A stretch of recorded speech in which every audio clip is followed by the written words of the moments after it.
வணக்கம். அசோக் பேசுறேங்க. பாத்தீங்கன்னா தாவக பெண் அமைச்சர் ஜெகதீஸ்வரி அந்த அம்மா பேசத்த கொஞ்சம் கேளுங்களேன் நீங்களே.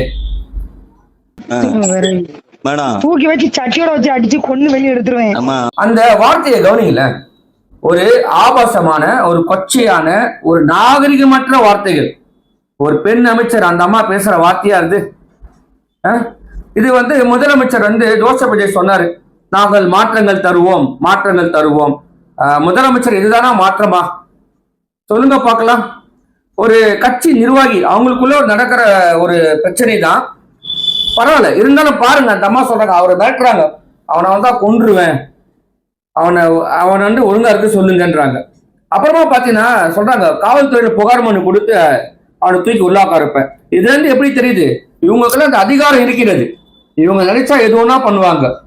இதே லட்சுமணன் காவல்துறையில அமைச்சர் பெண் அமைச்சர் ஜெகதீஷன் மீது நடவடிக்கை எடுக்க புகார் மனு கொடுத்தால் நடவடிக்கை எடுப்பார்களா காவல்துறை? எப்படி எடுப்பாங்க? வேடிக்கை தான் பார்ப்பாங்க. பாத்தீங்கன்னா அமைச்சர்களை கட்டுப்படுத்த முடியாத நிலைமைக்கு முதலமைச்சர் தள்ளப்பட்டுள்ளாரா என்று நினைக்கிறேன்.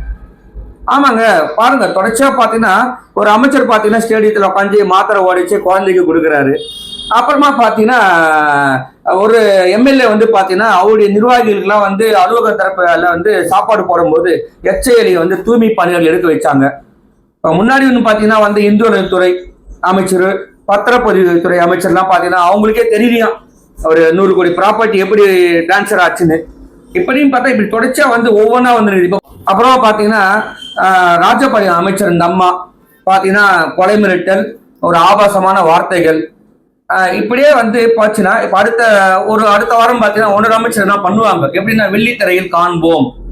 ஏன்னா இவங்க ரீல்ஸ் தாங்க போடுறாங்க. இவங்களாம் எப்படி மக்களுக்கு ஒரு நல்ல ஆட்சியை கொடுப்பாங்க? இதுதான் தூய சக்தியா? தூய சக்தியுமே தெரியல. ஒரு தீய சக்தியை மக்கள் தேர்ந்தெடுத்து உள்ளார்கள். இது ஒரு தக்க பாடம் கூடிய விரைவில் கிடைக்கும் என்று நினைக்கிறேன். நன்றி, வணக்கம். அசோக் வடக்கஞ்சர். நீங்க லட்சுமணன் போன் பண்ணி சொல்லிருங்க. லட்சுமணன் மேல நான் கம்ப்ளைண்ட் எழுதி கொடுத்து உள்ளத்துக்கு வச்சு உங்களுக்கு தெரியும்ல, நான் ரொம்ப ஆரம்பத்துல இருந்து சீண்டிட்டு இருக்கா.